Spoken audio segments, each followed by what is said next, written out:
So the title of the sermon is It's Not Too Late and It's Not Too Messy. The images you saw there, some of them were not beautiful images. Some of them were a little messy, or things you don't really feel like watching or looking at on a Sunday morning. But I think that's what we're going to talk about today. In fact, I know that's what we're going to talk about today, is that's part of it. That's part of this life. And we do this together. And some of the things are messy, and we're waiting. So last week we talked about the call of Abram and Sarai, I'm not sure how to say that, where God called them to leave everything they knew. And they called them to follow him, and they'd become a great nation, and they would bless the world. And then we tracked the through lines of that story, from that story to ours, so that God calls us, and God promises to us, and God blesses us for the blessing of the world. And we left off that story with Abraham following that call, going to the land of Canaan, building an altar, calling on the name of the Lord, and then just waiting. And then when all was said and done, he just kept walking. The line in the video that we just saw was, "Recreation work can get dark, my loves." And that line really, I think, accurately describes what happens next in the Genesis story, in this text. What happened in the waiting, what happened in that journey, that life of Abram and Sarai, after the call from God. So Abram, whose name was changed to Abraham over the course of this story, he's often held up as a father of our faith, because of his response to God's call. Have faith like Abraham. Abraham, he's mentioned by Paul in Romans and Galatians, and in the book of Hebrews, he's mentioned quite a bit. In Hebrews 11, it's written, "By faith Abraham, when called to go to a place he would later receive as his inheritance, he obeyed and went, even though he did not know where he was going. By faith he made his home in the promised land, like a stranger in a foreign country, and he lived in tents, as did Isaac and Jacob, who were heirs with him of the same promise. For he was looking forward to the city with foundations, whose architect and builder is God. And by faith, even Sarah, who was past childbearing age, was enabled to bear children because she considered him faithful who had made the promise.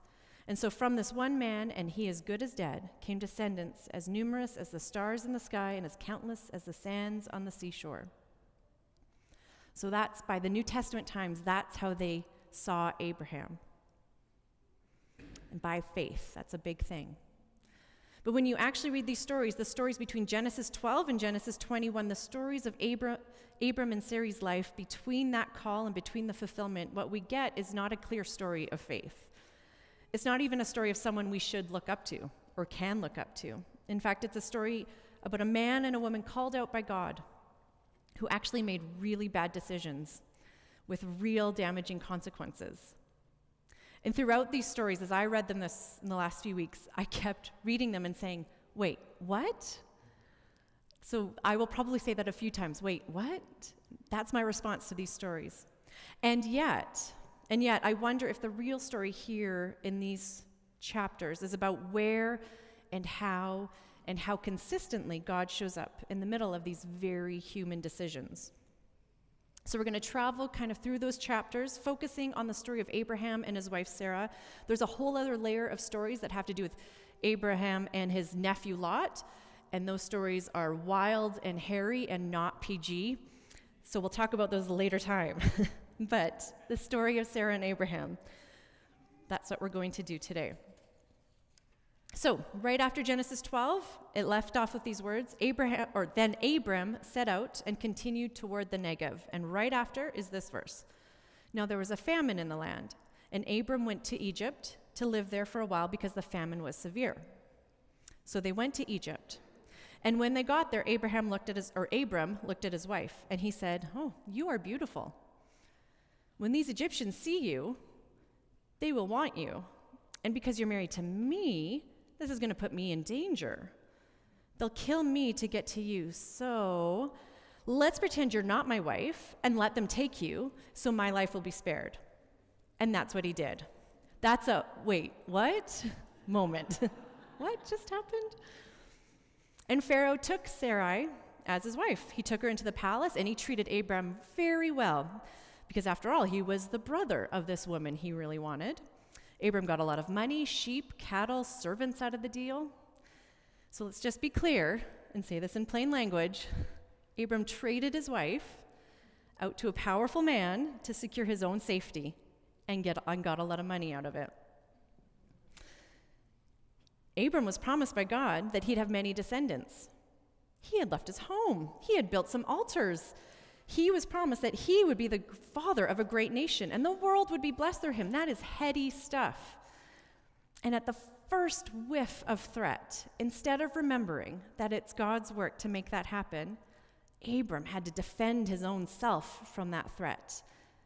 After all, he's going to be the father of all these nations, so he must be protected and kept alive at all costs, even the cost of farming his own wife's body and soul out. It made complete sense for him to do this. But it didn't make sense to God. In the text in chapter 12, verse 17 and 18, it says that God made very clear to Pharaoh what was going on. And Pharaoh was appropriately furious at Abram, and he yelled, "Why did you do this? This is not acceptable. Take your wife and get out of here. Get off my land. Leave Egypt." And so they did. They ran away. They ran back to the place between Bethel and Ai that we talked about last week, where they had set up their tent before, and Abram called on the name of the Lord there again. The next time we meet up with Sarai is in chapter 16, and it's been more than a few years, and she's not had any children yet. This promise is taking a really long time, and there doesn't seem to be a light at the end of this tunnel. She just keeps getting older. Just like Abram, she's not sure how this promise is going to happen. So there she is, kind of desperate, maybe with a little bit of a hurt heart. I'm not sure what their relationship was like, but she takes the matter into her own hands, and she says to Abram, "Go sleep with my slave, and perhaps I can build a family through her." So that might have been a common custom back then, where a slave's children were the owner's children. Go sleep with my slave, I'll take that child and build a family through her. And just like Sarai herself was used, body and soul, in Abram's attempt to secure the promises of God, so Sarah used Hagar's body and soul in an attempt to secure and make the promises of God come true. And then there's Hagar, passed around. She gets pregnant. Sarah then grows to despise her and abuse her, the text says. Sarah wanted to bend the reality of the situation to secure her promise, to force this promise that was given to them.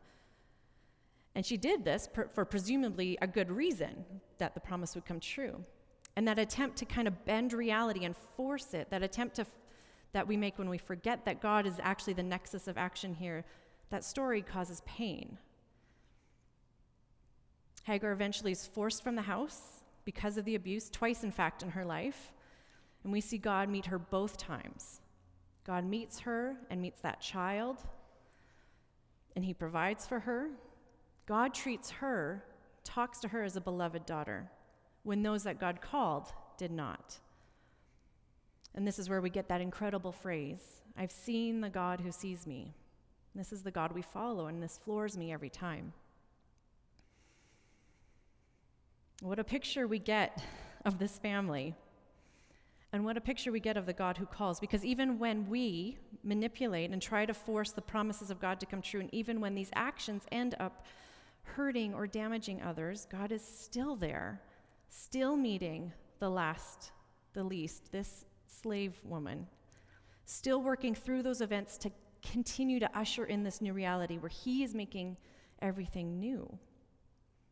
God sees and he blesses and he provides for the slave Hagar.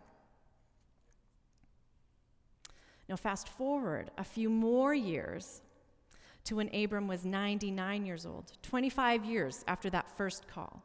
God came to him again and he reiterated that promise. He said, "Your name is now Abraham, father of many. I will make my covenant between me and you, and I will increase your numbers." God goes on, "And as for Sarai, your wife, you're no longer to call her Sarai, but her name will be Sarah.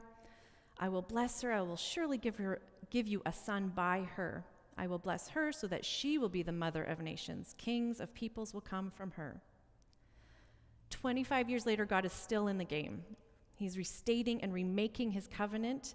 He's even reshaping their identities, giving them new names so that they can define themselves by that. It's been 25 years, lots of water has gone under that bridge, but God is still promising. And both Abraham and Sarah's response when they heard that was to laugh. In the very next verse it says, Abraham fell face down, he laughed.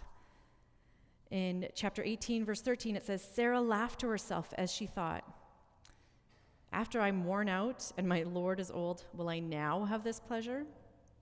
He laughed so hard that he fell down, and she laughed so hard she covered her face.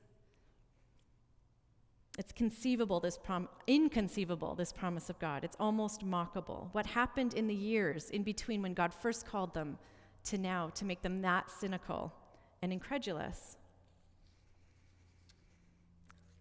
I know what's happened in my life to make me cynical and incredulous, and that's what's happened with them. Now, at this point in the story, God's re-uttered his promise. He's changed their names. He's right in the middle of all the drama they've caused, and the baby still does not come. More years go by, and this couple just keeps getting older and older and less able to fulfill this promise, to make it happen. And I'm starting to wonder at this point in the story if this is maybe the whole point. In chapter 20, Abraham and Sarah move again with no baby to a place called Gerar. And to the king of this land, Abimelech, Abraham again advertises that Sarah is not his wife, but his sister, and therefore free for the taking by the king. Like, she's got to be in her 70s at this point. Abraham's excuse again is fear. He says in chapter 20, verse 11, they will kill me because of my wife. This is another, wait, what? Again? You did this again? Sometimes I want to give up on human nature. I wonder if Abraham wanted to give up too. Is the promise so impossible that Abraham's not even pretending anymore to believe that it's going to happen? The whole situation has gotten so messy. No fulfillment, no solution in sight. Are they just kind of done? Not even trying, they're just trying to survive, just get by. I don't know. I don't know if that's his motive or not. But what is true is that in this story, God again intervenes. God made clear to Abimelech in a dream who Sarah actually is. And God is making sure to say to this king, he made sure to say to him, this isn't your fault. Your conscience is clear. But yes, send her back to her husband. And it's very clear in the text that Abimelech and God do not approve. Abimelech is very angry and outraged, and in a beautiful, kind of touching moment, he gives Sarah some money, I think like 1,000 shekels of silver, and he says, this is to cover the offense against you. This whole situation was an offense against you. This story, I wrestle with this story when it appears that God has chosen a man, Abraham, who has no idea how to stand firm, not to give in to this fear, a man incapable of not forcing God's truth at the expense of someone else. Martin Luther, in his commentary, tried to explain Abraham's behavior by just saying, well, he let the word get out of his sight. I feel like he did a bit more than that, but John Calvin simply said Abraham's faith was defective. It's a bit more true. And he called it a symptom of man's infirmity. And when I read these stories, it's uncomfortable because it makes me ask, what kind of men and what kind of women does God continually choose? Like, why is it so hard to make good decisions? Why do we react the way we do? Why do we react out of hurt or despair or fear? Why is it so hard to get out from those patterns, as we saw Sarah being hurt and then her hurting someone else? Why is it so hard to break out of those patterns? And in the silence after those questions, I'm just faced with a suspicion that these stories make me uncomfortable. Because I think deep down, we think we could be perfect if we tried harder. I think, oh, Abraham should have been better. I would have been better, is actually what I'm thinking deep down in my heart. But when it's quiet, I know that I act out of that fear and anger just as much as anyone else. And I'm uncomfortable with this story. And the story then, that uncomfortability is asking me to sit here with it. And yet, in the midst of that uncomfortability, I read the story with God and wonder at how God intervenes, at how goodness is still brought into view, even in these situations that are so bent and so broken, given to such damaging uses of power, at how God's version of life doesn't come from effort. It's not forced. It's not compulsed. It only comes as a gift. It only ever comes as a gift. And I read with wonder at how the way through this mess with this God is unfathomable. The promises are outrageous, and I'm starting to wonder if that is actually the point. And it's in the aftermath of this low, low point in their story that finally comes chapter 21. Now the Lord was gracious to Sarah, as he had said, and the Lord did for Sarah what he had promised. Sarah became pregnant and bore a son to Abraham in his old age at the very time God promised him. Abraham gave the name Isaac, which means he laughs, to the son Sarah bore him. And Sarah said, God has brought me laughter, and everyone who hears about this will laugh with me. And she added, who would have said to Abraham that Sarah would nurse children? And yet, I have borne him a son in his old age. And yet, it's these words of Sarah's that are always in my mind, and I feel like they might be the key to the whole story. And yet, Sarah's saying, it's been exhausting. I've made so many mistakes, and I've hurt people, and so has this guy. And now I'm old. And yet, it's happened. Life came from where there was none. It's happened. We often read this story of Abraham and Sarah as a wait for the promise. It's not too late. God will do it, and he will, and God did in this story. And I think in addition, what I'm reading in this story is it's not too late and it's not too messy. Because if there's one thing we get from the story, it's that it's very messy. Humans like Abraham and Sarah both made decisions out of fear, and then they had to deal with the consequences. So in the chapters after this, you can see the consequences of what they did to Hagar playing out in their lives. They can see the consequences of what they did to Abimelech playing out in their life, and they still have to be dealt with. And yet, God is still so present, even in those consequences, because I think that's in his nature to do that. There's one last story in this Abraham and Sarah saga, and I think it needs, when we tell this last story, I think it needs this whole story before it for us to even come close to comprehending what's going on in it. So the story in Genesis 22, it's where God says, Abraham, Abraham, take your son, your only son, whom you love, to the mountain of Moriah, sacrifice him there, a burnt offering. Wait, what? He just gave them this precious, precious human child. This is the child of the promise. This is the awaited miracle, the blessing for the world. And now he's asking them to kill him. What? And again, this is another story I dislike. It seems cruel. It is cruel on the face of it. To Abraham and Isaac and to Sarah, how could God require this? This is definitely a story that you have to wrestle with. And yet, as I started to wrestle with it, I started to read it in the light of those decades and decades of Abraham and Sarah's life before this. And it started to take on a different hue. And it started to maybe mean something a bit deeper, something a bit more about the recreated heart of Abraham, more than it means anything about blind obedience. Take your son, take your fulfillment, even take the promise I made you, the evidence of my action. Don't even hold on to that.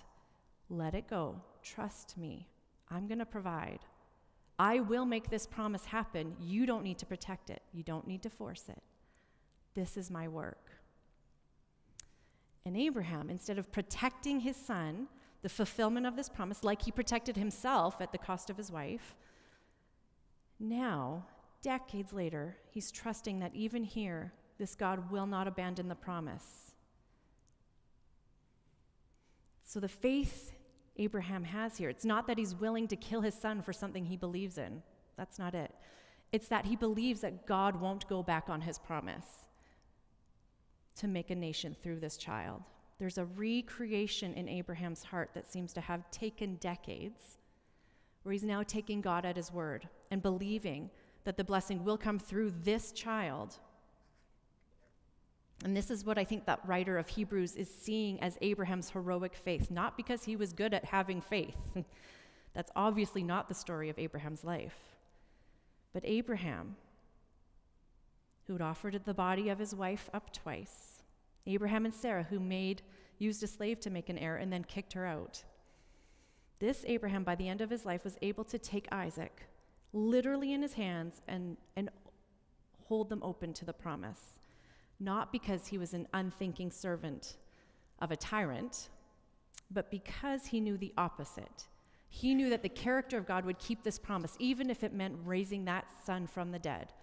God would keep that promise. By faith, Abraham, when tested, offered Isaac as a sacrifice. Abraham reasoned that God could even raise the dead, so in a manner of speaking, he did receive Isaac back from death. That's in Hebrews 11. And this is what makes Abraham a father in our faith, not because he was great at having faith, but because his heart was transformed by the living God's faithfulness to him. And in the end, with all the cards on the table, he trusted that. He trusted God's faithfulness. So this is a story. It's about Abraham and Sarah, but I think actually it's mostly about God, the living God, who's present at every twist and turn and hurt of our own making, who's present at every mess caused by someone else in our life. This living God who was not fazed by fear or anger, but who always seemed to redeem it and rectify it and call it out when it needed to be called out and deal with the consequences. And he treated the damaged and painful edges with care, and he kept his promise through all of it. And I know this is our story. I know this is my story too. Willa Cather, she's a writer, she says, there's only 2 or 3 human stories, and they just keep on repeating themselves. And we live this story too. We've made choices and comments and decisions out of fear of what was going to happen or what might not happen. Or we've tried to force something to happen because we couldn't see how it would happen otherwise. And most likely some other people or ourselves got hurt. Or maybe we have been on the receiving end of that hurt. And we have to live in this tension of action and of taking responsibility, but also of trusting God. And it gets hard and it gets messy. And yet, I think we can say with Sarah, and yet, don't go away without hearing that even when we act in those ways, out of that hostility or depression or despair or scarcity, and we all do, even then, that doesn't discount us from being part of God's life in this world, God's blessing in this world. That doesn't discount us.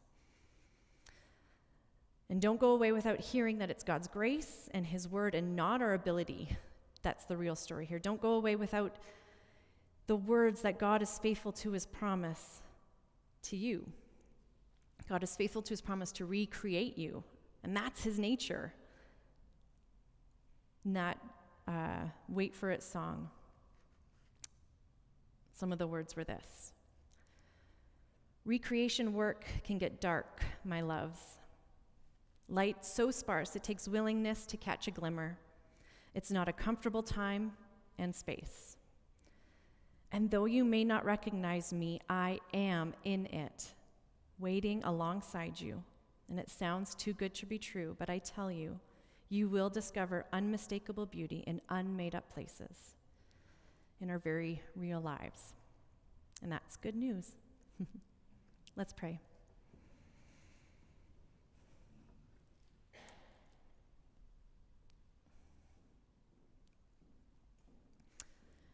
You're the King of the world, we sing. And it's hard. It's sometimes hard to know that and to live like that and to trust with all the parts of our lives. Sometimes it's hard not to live out of fear and scarcity or desperation. And yet you're a very faithful God. So we ask that 1 or 2 of these words will bury themselves in our hearts this morning, and that we might be a little bit recreated, a little bit transformed into something that puts its weight on your faithfulness and not on our ability to be faithful to you. You are very faithful to us. We thank you that we can do this and take this step in our journeys together today. Thank you. In the name of the Father, Son, and Holy Spirit. Amen.